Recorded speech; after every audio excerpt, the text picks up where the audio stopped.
കേന്ദ്ര ഫിഷറീസ്, മൃഗസംരക്ഷണ, ക്ഷീര വികസന, ന്യൂനപക്ഷകാര്യ വകുപ്പ് മന്ത്രി ഏറ്റവും ബഹുമാന്യനായ ശ്രീ ജോർജ് കുര്യൻ, സ്വാഗത പ്രസംഗം നടത്തിയ ഫിഷറീസ് ഡയറക്ടർ,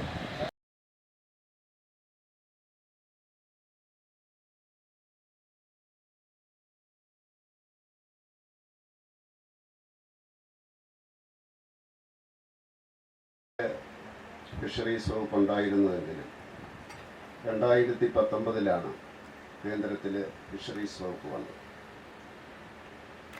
അപ്പോൾ കഴിഞ്ഞ ഒരു 9 വർഷ കാലഘട്ടമായിട്ട് പല പദ്ധതികളും നടപ്പിലുണ്ടായി. ഒന്ന് ബ്ലൂ റെവല്യൂഷനാണ്. 6000 കോടി രൂപയുടെയാണ് ആദ്യത്തെ പദ്ധതി.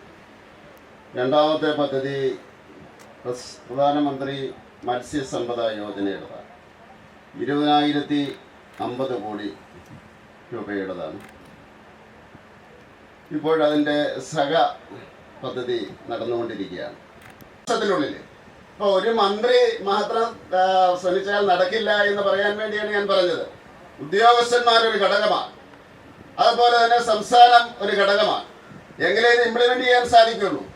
അപ്പോൾ അതിൻ്റെ അടിസ്ഥാനത്തിൽ രണ്ടും കൂടെ ഒരുമിച്ച് വന്നതുകൊണ്ടാണ് അത് സാധിച്ചത്. അതുകൊണ്ട് ആ ഡിപ്പാർട്ട്മെൻറ്റിനെ, എൻ്റെ ഡിപ്പാർട്ട്മെൻറ്റിനെ, ഇവിടുത്തെ ഉദ്യോഗസ്ഥന്മാരെ എല്ലാം അഭിനന്ദിച്ചുകൊണ്ട് ഈ പരിപാടി ഉദ്ഘാടനം ചെയ്തുകൊണ്ട് ഞാൻ എൻ്റെ വാക്കുകൾ ഉപസംഹരിക്കുന്നു.